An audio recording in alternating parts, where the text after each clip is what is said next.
மகர ராசி அன்பர்களே, இந்த 2026 மே மாதம் எப்படி இருக்கும், அதுவும் குறிப்பாக தொழில் வேலை வியாபாரம் எப்படி இருக்கும் அப்படின்னா 10ஆம் இடத்தை பார்க்கணும். அந்த 10ஆம் அதிபதி யாருன்னு பார்க்கணும். இந்த 10ஆம் அதிபதி யாரு? சுக்கிர பகவான். அந்த சுக்கிர பகவான் 5ஆம் இடம் என்று சொல்லக்கூடிய பூர்வ புண்ணிய ஸ்தானம், பஞ்சம ஸ்தானத்தில் ஆட்சி பலத்தோட ஸ்ட்ராங்காக இருக்கார். அப்போ 10ஆம் அதிபதி வலிமை பெற்றிருக்கக்கூடிய ஒரு மாதம். அப்போ 10ஆம் அதிபதி நல்லா இருந்தாலே தொழில் வேலை வியாபாரம் நல்லா இருக்க போகுதுன்னு அர்த்தம். புதிய யுக்திகளை புதிய யுக்திகளை கையாள போகிறீர்கள் அப்படின்னு அர்த்தம். ஒரு நல்ல ஸ்ட்ராட்டஜி பிளான் வகுக்க போறீங்கன்னு அர்த்தம். ஸோ இது வரைக்கும் எப்படி போயிட்டு இருந்ததோ இப்போ வேற மாதிரி, அதாவது லாபத்தை அனுபவிக்கக்கூடிய தன்மை இந்த மாதம் இருக்குது. ஏன்னா 11ஆம் அதிபதியும் ஆட்சி பலத்தோட ஸ்ட்ராங்காக இருக்க போகிறார் இந்த மே மாதம் 11ஆம் தேதி. அப்போ லாபத்தை அனுபவிப்பதற்கு, லாபத்தை அடைவதற்குண்டான அத்தனை முயற்சிகளையும் நீங்கள் எடுக்க போகிறீர்கள்னு அர்த்தம். ஏன்னா உங்கள் ராசி அதிபதி 3ஆம் இடத்தில் இருக்கார், முயற்சி ஸ்தானத்தில் இருக்கார். உங்கள் முயற்சிகள் வெற்றியாகக்கூடிய ஒரு மாதம் அப்படிங்கிறத ஸ்ட்ராங்காக இந்த இடத்துல நம்ம பதிவிடலாம். அப்போது தொழில் ஒரு சிலருக்கு புதிய தொழிலை நிர்வகிக்கக்கூடிய தன்மை, புதிய கிளைகளை தோற்றுவிக்கக்கூடிய தன்மை, ஒரு சிலர் இது வரைக்கும் வேலை பார்த்துட்டு இருந்தவங்க இப்போ சொந்த தொழில் செய்யலாம் என்கின்ற எண்ணத்தை கொடுக்கக்கூடிய அமைப்புகள், அல்லது கணவன் மனைவி 2 பேரும் சேர்ந்து ஒரு தொழிலை ஆரம்பிக்கணுங்கிற எண்ண உணர்வுகள், இப்போ தொழில் சார்ந்த விஷயத்தில் ஒரு மாற்றத்தை நோக்கி செல்லக்கூடிய அமைப்பு இந்த மே மாதம் நிச்சயமாக உண்டு. சார் வேலை பற்றி சொல்லுங்க அப்படின்னா, ஏற்கனவே வேலையில் இருக்கின்றவர்கள் 10ஆம் அதிபதி வலிமையாக இருக்கார்லவா, அப்போ 10ஆம் அதிபதி வலிமையாக இருக்கிறதுனால வேலை மாற்று இருக்கக்கூடிய அல்லது அப்ளை பண்ணி காத்து கொண்டு இருப்பவர்களுக்கு நிச்சயமாக வேலை உண்டு. அதில் மாற்று கருத்து இல்லை. ஏன்னா 10க்குரிய வலிமை பெறுகிறார். சுக்கிரன் தான் உங்களுக்கு யோகாதிபதி. இந்த மகரத்துக்கு இருக்கக்கூடிய 9 கிரகங்களில் அதிகமான நல்லவை செய்யக்கூடிய ஒரு கிரகம் அப்படின்னா அது சுக்கிரன் தான் சொல்லணும். அந்த சுக்கிரன் இப்போ ஆட்சி பலத்தோடு இருக்கார். அப்போ உங்களுக்கு ஒரு நல்லது நடக்கணும்லவா, உங்களுக்கு பொருளாதார மேம்பாடு கொடுக்கணும்லவா, சுக்கிரன் கையிருப்பு பணம் உங்கள் பாக்கெட்டில் இருக்கணும்லவா, அப்போ நிச்சயமாக வேலை உண்டு. ஒரு சிலர் வேலை மாறுவதற்குண்டான அறிகுறி இருக்கான்னா கண்டிப்பாக இருக்கிறது. அதில் மாற்று கருத்து இல்லை. உங்கள் முயற்சியால் மாற்றம் அப்படிங்கிறது உண்டு. அது சுக்கிரன் குருவோட சேரப்போகிறார். எப்போ? இந்த மே மாதம் 14ஆம் தேதி குரு சுக்கிரன் இணைவு பெற்று 12ஆம் இடத்தை பார்க்குது. அப்போ ஒரு சேஞ்சஸ் அப்படிங்கிறது நிச்சயமாக உண்டு. வேலை ரீதியாக, உத்தியோக ரீதியாக ஒரு சிலருக்கு ப்ரமோஷன் கொடுக்கக்கூடிய அமைப்புங்கிறது உண்டு. ஏன்னா குரு சுக்கிரன் சேர்ந்துட்டார், பணம் கொடுக்கணும்லவா, அப்போ உங்கள் பணம் கொஞ்சம் அதிகரிக்கணும்லவா, பொருளாதார வாய்ப்புகள் உங்களுக்கு தேடி வரணும்லவா, அது கண்டிப்பாக கொடுக்கக்கூடிய அமைப்பு இந்த மாதம் மே மாதம் இந்த மகரத்துக்கு நிச்சயமாக ஏற்படுத்தும். சார் சுப காரியங்கள் இந்த மாதம் எப்படி இருக்கு? சுப காரியத்துக்கான அறிகுறிகள் தென்படுகிறதா? குரு 6ல் உட்கார்ந்துருக்கார். இனி குரு பயிற்சிக்கு அப்புறம் 7ஆம் இடத்துக்கு வந்துடுறார். 7ஆம் அதிபதியாக இருக்கக்கூடியவர் சந்திரன். அப்போ என்னன்னா, கண்டிப்பாக இந்த மே மாதம் இறுதியிலிருந்து திருமண வாய்ப்புகள் உங்களுக்கு நடந்தேறும். அதாவது திருமணம் ஒரு வருடமாக பார்த்து கொண்டிருக்காங்க, ஏதாவது தட்டி கழிச்சிட்டே போகுது, சரியான ஒரு வரன் அமையலன்னு இருக்கக்கூடிய மகரத்துக்கெல்லாம் இந்த மே மாத இறுதியிலிருந்து பார்த்தீங்கன்னா திருமண வாய்ப்புகள் கைகூடும். எந்நேரம் உங்களுக்கு ஃபிக்ஸ் ஆகும், டக்குன்னு திருமணம் நடந்துடும். ஒரே மாதத்தில் ஃபிக்ஸ் ஆகி நடக்கக்கூடிய அமைப்புகள், சந்தர்ப்பங்கள் நிச்சயமாக உண்டு. ஏன்னா அந்த குரு பெயர்ச்சிக்கு அப்புறம்தான் உங்களுக்கு மகரத்துக்கு நிறைய மாறுதல்கள் நடக்கக்கூடிய அமைப்புங்கிறது உண்டு. ஏன்னா குரு என்கின்ற ஒரு சுப கிரகம் உங்கள் ராசியை பார்த்து விடுவார், அடுத்து உங்கள் ராசிநாதனை பார்த்து விடுவார், அடுத்து பார்த்தீங்கன்னா 11ஆம் இடமான லாபஸ்தானத்தை பார்க்குறார். அப்போ குரு எங்கெல்லாம் பார்க்கிறாரோ அந்த இடத்தையெல்லாம் புனிதப்படுத்த போகிறார். அப்போ முதல்ல உங்களுக்கு தன்னம்பிக்கை வரவழைக்க போகிறார், தைரியத்தை வரவழைக்க போகிறார். அப்போ இந்த மே மாத இறுதியிலிருந்து சாதிக்கணும் என்கின்ற எண்ணம், உணர்வுகள் அதிகமாக இருக்கும். மகரத்துக்கு இனி ஏறி முகந்த இறங்கு முகம் என்பது நிச்சயமாக இல்லை. ராகு பகவான் பார்த்தீங்கன்னா 2ஆம் இடத்தில் உட்கார்ந்துருக்கார், குடும்பஸ்தானத்தில் உட்கார்ந்துருக்கார். அப்போ குடும்பத்தில் ஒரு பாவ கிரகம் உட்கார்ந்துருக்கு, ஒரு ஆக்ரோஷ கிரகம் அங்கே உட்கார்ந்துருக்கு, ஒரு கெடுதலை செய்யக்கூடிய கிரகம் இருக்குது. அப்போது குடும்ப விஷயம், தன விஷயம், வாக்கு விஷயத்தில் கரெக்டாக இருக்கணும்னு அர்த்தம். ஏதாவது தவறு நடந்தாதுன்னா அப்புறம் பிரச்சனை உருவாக்கிரும்னு அர்த்தம்.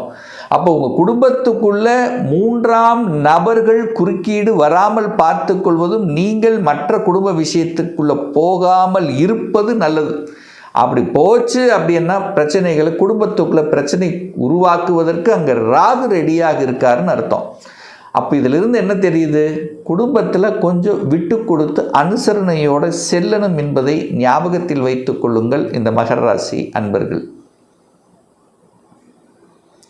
4ஆம் அதிபதி 4ஆம் இடத்திலேயே ஆட்சி பலத்தோட வலிமையாக இந்த மே மாதம் 11ஆம் தேதி வந்து அமர்வதற்கு காரணம் என்னன்னா, 4ங்கிறது சுகஸ்தானம். செவ்வாய் எங்கே இருக்கார்? நிலக்காரகன். இந்த இடத்த வாங்கணும், நிலத்தை வாங்கணும், அதை அதற்குண்டான எண்ணங்கள் இருந்துகிட்ருக்கோம், அது சக்ஸஸ் ஆகலை. இந்த மாதிரி இருக்கக்கூடிய இடம், நிலம், வீடு, வண்டி, வாகனம் சம்பந்தப்பட்ட விஷயத்தில் உங்கள் எண்ண ஓட்டம் செலுத்தி கொண்டிருப்பவர்களுக்கெல்லாம் இந்த மாதம் சாதகமான ஒரு மாதமாக அமையும்.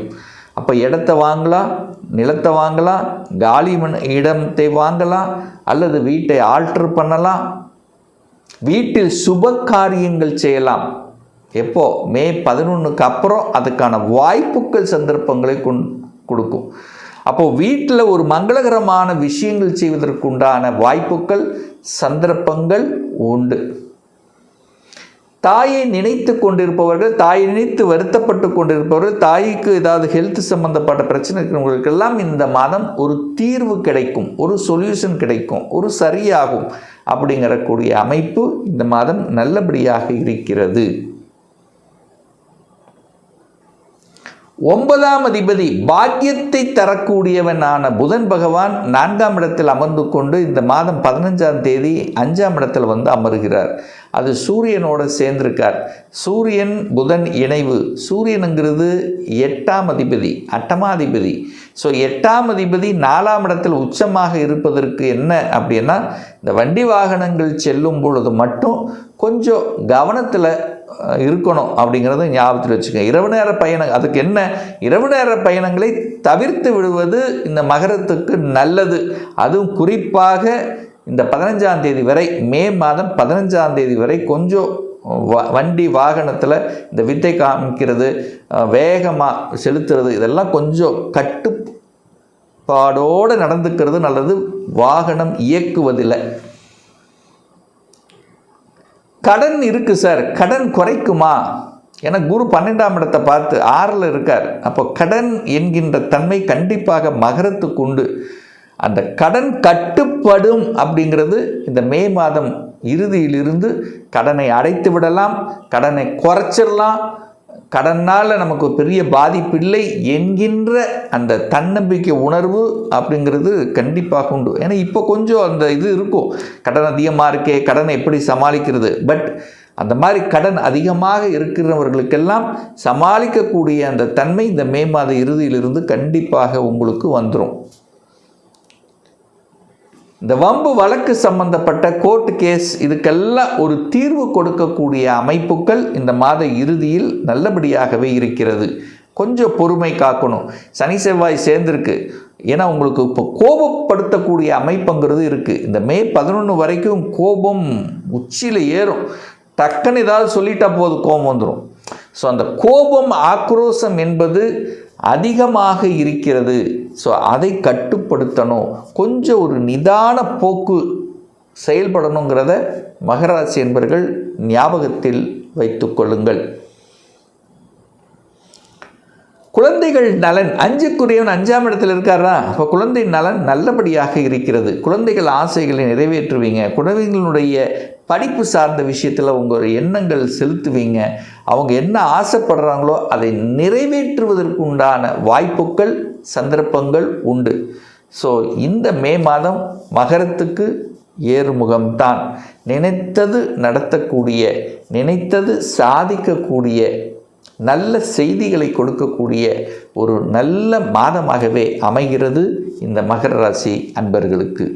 இன்னும் ஒரு துல்லிய பலன் உங்களை பற்றி தெரிஞ்சுக்கணும், ஒரு பர்சனல் ரீடிங்ஸ் எடுத்துக்கணும், ஒரு கன்சல்டேஷன் எடுத்துக்கணும் என்று விருப்பப்படக்கூடிய அன்பர்கள் டிஸ்பிளே தெரியக்கூடிய நம்பருக்கு வாட்ஸ்அப் மூலியமாகவோ ஃபோன் கால் மூலியமாகவோ தொடர்பு கொண்டு அப்பாயின்மெண்ட் பெற்றுக்கொண்டு நேரடியாகவோ அல்லது ஆன்லைன் மூலமாகவோ கன்சல்டேஷன் எடுத்துக்கலாம். நம்மளுடைய அலுவலகம் கோயம்புத்தூரில் அமைந்துள்ளது. அதாவது கோயம்புத்தூரிலிருந்து மேட்டுப்பாளையம் செல்லும் வழியில் வெள்ளக்கிணர் பிரிவு அன்னபூர்ணா ஹோட்டலுக்கு அருகில் அமைந்துள்ளது. பிரியர் அப்பாயின்மெண்ட் பெற்றுக்கொண்டு நேரடியாக கன்சல்டேஷன் எடுத்துக்கலாம். நிச்சயமாக இந்த பதிவு ஏதாவது ஒரு ரூபத்தில் உங்களுக்கு யூஸ்ஃபுல்லாக இருக்குங்கிறதுல எந்தவித மாற்று கருத்தும் இல்லை. நம்முடைய சேனலை நீங்கள் ஃபஸ்ட்டு டைம் பார்ப்பவர்கள் என்றால் மறக்காமல் சப்ஸ்கிரைப் பண்ணிக்கிங்க. பக்கத்தில் இருக்கக்கூடிய பெல் பட்டன் மற்றும் ஆல் நோட்டிஃபிகேஷனை கிளிக் பண்ணும்போது நான் போடக்கூடிய அடுத்தடுத்த பதிவுகள் உங்களுடைய நோட்டிஃபிகேஷனில் வந்து சேரும். மீண்டும் ஒரு நல்ல பதிவில் உங்களை சந்திக்கும் வரை உங்களிடமிருந்து விடைபெறுவது உங்கள் அஸ்ட்ராலஜர் டாக்டர் சதீஷ்.